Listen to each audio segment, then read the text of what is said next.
Hello everyone, how are you doing? Hope you are having a good day wherever you are. You're very welcome to this Aquarian inspired tarot learning and reading. I must say I really love learning more about tarot every day from fabulous readers out there like Chris and Baba Jolie and Chris Corsini and Chris Rock, Minnow Pond Tarot. Love them. So feel free to play along as well. And I just realized that today is the first day in our new zodiac sign of Sagittarius. And I must admit that I don't know any traits particularly about Sagittarius, or also I have very little conscious knowledge of traits of Scorpio. So if you are a Sagittarius or if you are a Scorpio, would you be so kind as to share with me in the comments what you're all about, what makes you tick, what annoys you, or what does it stand for, what does Sagittarius stand for, what does Scorpio embody? I'd really love to find out more about that. That would be super. So let's see what our cards have for us today. I brought the lovely black and gold edition Rider-Waite and also the beautiful Crystal Vision Tarot. Very nice deck as well. Very beautiful illustrations. And we'll just see what we have for you all, for us all today.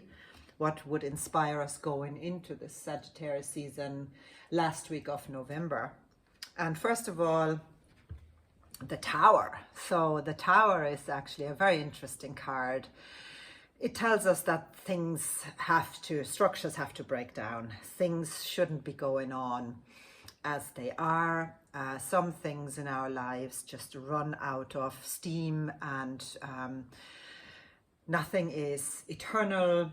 And so the Tower tells us that there may be a surprise, sometimes not very pleasant, because none of us usually like change.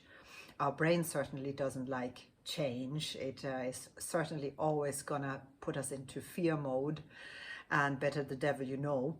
So the Tower shows us people falling out of this tower, the top blowing off it, thunder and lightning. But sometimes structures that sit on top of a mountain here have to just crumble so something new and better can follow. So it's nothing to be worried about, but it is just part of life. And say, I had my tower because I just got the bill to fix my car. So that was a fine tower moment right there. But what is then most important, of course, is that we're then going sometimes into fear mode of, oh my God, where's all the money going to come from, and so on and so forth. So let's see what else Spirit has for us to accompany the Tower. And we thank our guides and spirits. It's the Magician. And the Magician is, of course, the master manifester. In the negative, it can be the master manipulator, but let's just take the positive side of it. Or even saying that if there is a manipulator in your life, that it is maybe time to expose and to break down this relationship, if you like. And just to recognize that something is just not working. But in its positive, the Magician, of course, has all the tools, all the 4 tarot suits available to him or her to manifest, bring into existence anything that is desired or visualized. We just have to know what it is that we want. And maybe we want to manifest a tower. Maybe we know that the current structures don't work anymore and they need to crumble, and we're visualizing a falling tower. And these people also, if you think about here, there's no door in this tower, so maybe they were even trapped in there, and they might be quite happy to be able to have a way out. And you know, there could be a very soft landing at the bottom here. So it's actually a really interesting card, the Tower. And then we will look at the wonderful, following those two cards, we have the Ace of Wands. And of course, when we clean out or clear out old systems, patterns, structures, it allows us to manifest the new. And the Ace of Wands is a gift from the universe. And there's a, oopsie daisy, there's actually a crumbled castle at the back here. This may well be the fallen tower. And there is new growth and there's new opportunities. And the Wands, of course, are the fire element. So is Sagittarius, by the way, as far as I know. But again, please let me know everything about that.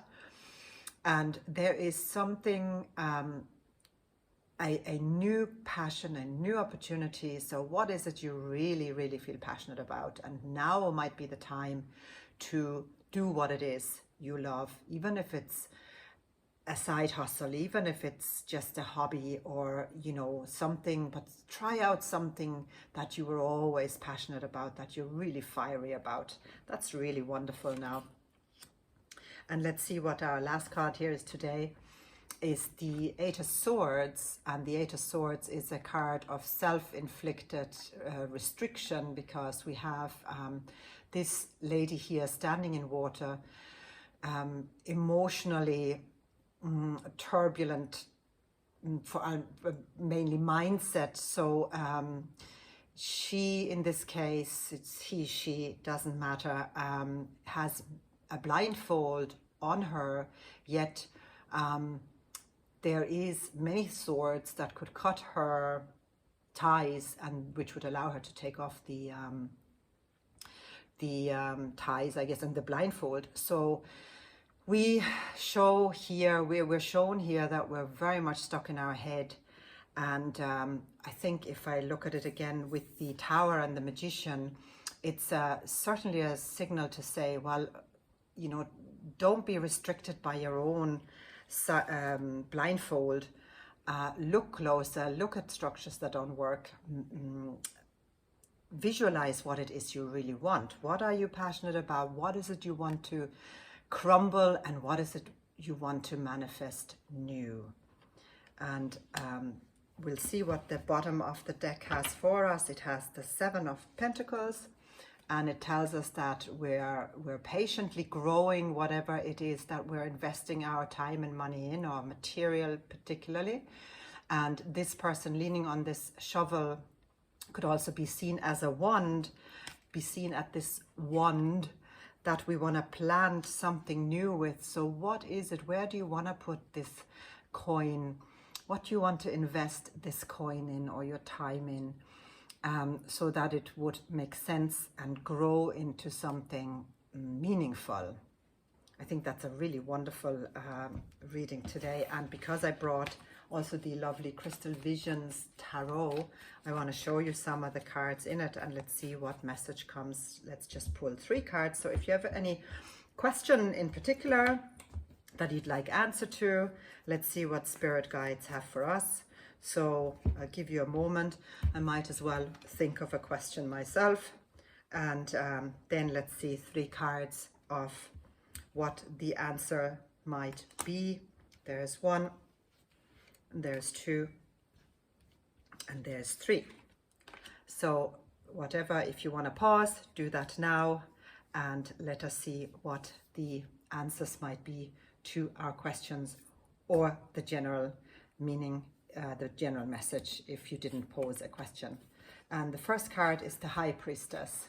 The High Priestess is, of course, next to the Magician. She's number 2, Magician is number 1, and the High Priestess, of course, is directly connected to the universe, to higher wisdom, to source, and very much guarded as well, but a person that is very intuitive. So with this intuition, if we trust our intuition, we can certainly trust what it is we want to manifest. So if you're not sure, if you're not sure, like in the Eight of Wands, which way to go, what way to turn, you feel blindfolded and just going around in your head, Trust your intuition, trust your gut feeling. Pose the question and watch how your gut or your jaw reacts. The second card in this beautiful deck is the Six of Wands, and look at that. This is a card of victory. This is a card, this is a beautiful imagery we have up here, this wonderful young and fit person sitting on top of a lion, absolutely victorious, very, very happy, having reached the top of the mountain, and it's maybe time to celebrate even the small wins. You know, we all make achievements and sometimes forget to celebrate them. So whatever your intuition tells you to do, this is the other message, whatever it is your intuition nudges you to do or to not do, it tells you that it is going to be the right decision. There are no wrong decisions, they're just next steps. Always better to take a decision than none. And then we have the Hanged Man, and the Hanged Man places him or herself voluntarily onto in this upside down position, tied to a tree, but with the hands free to untie the legs. And the reason the Hanged Man places himself in this position is to find a new perspective. So if you're not yet 100% trusting your intuition, maybe take a new perspective on something. And sometimes we may ask someone else completely that doesn't maybe even know us very well or doesn't know our situation for a different perspective. And seeing all this wonderful spread here, I hope that this message has given you some help, and it might have answered a question or helped you to take the next step.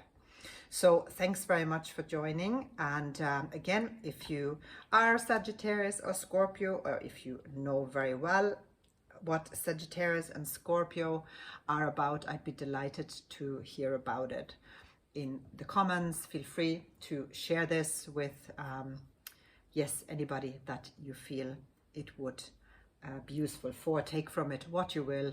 Try not to make it fit. Sometimes it makes sense, sometimes maybe not so much. And thank you so much for joining. Hope to see you again. Bye for now.